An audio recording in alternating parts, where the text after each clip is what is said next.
You're looking at 60 satellites hurtling into the sky. And over the next few decades, Elon Musk is hoping to send 42,000 of these satellites to space, 15 times the number of operational satellites in orbit today. It's part of Starlink, the expansive constellation from Musk and SpaceX that hopes to bring the world low-latency high-speed internet, promising no more buffering, and nearly instantaneous internet in every corner of the world. But experts worry it may come at a hefty cost for space exploration. Nearly half of the world's population does not have access to the internet, because most internet options require an extensive track of costly underground cables, leaving many rural locations offline. And while satellite internet can reach those areas, Dave Mosher, traditional satellite internet is provided by a bus-sized spacecraft that is launched 22,236 miles into space and orbit around Earth. Narrator, that distance means the satellite can reach places that cables can't.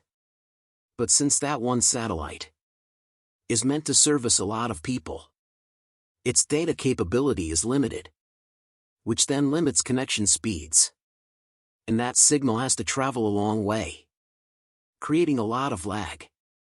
This is where Elon Musk and SpaceX come in. Mosher, Starlink is a globe-encircling network of internet beaming satellites that is trying to get you online, no matter where you are in the world. Narrator, and there's a rather persuading element for SpaceX as well. Mosher, Elon Musk has said he's just trying to grab a small percentage of a $1 trillion a year telecommunications industry around the world.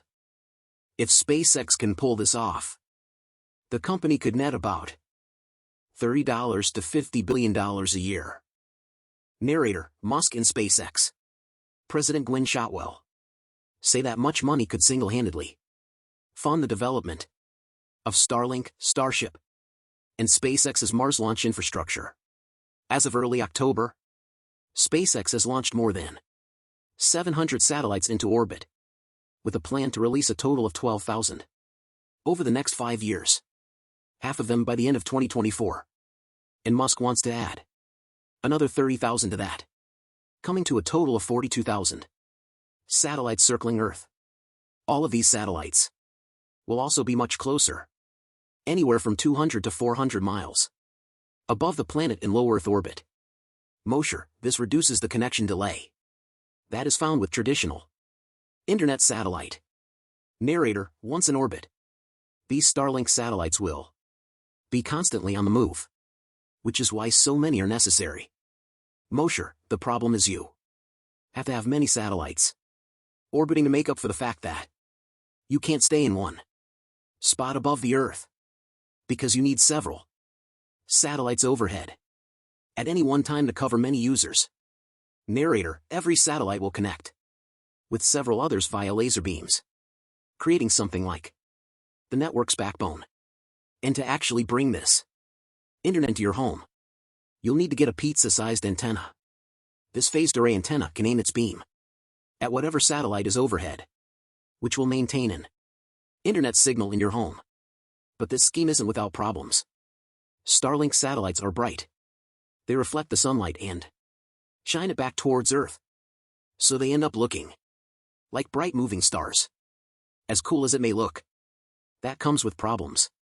Mosher, Starlink satellites are most visible in the night sky right before dawn and right after dusk, which is the exact time that astronomers are hunting for near-Earth objects or asteroids, objects that could hit Earth and possibly harm us. Narrator, and as more satellites go up, so does the likelihood that they'll interfere with astronomers' views. Mosher, if Starlink continues to be a problem for these type of sky surveys, we may not have as much notice as we want to detect a near-Earth object and thwart it and prevent it from hitting Earth.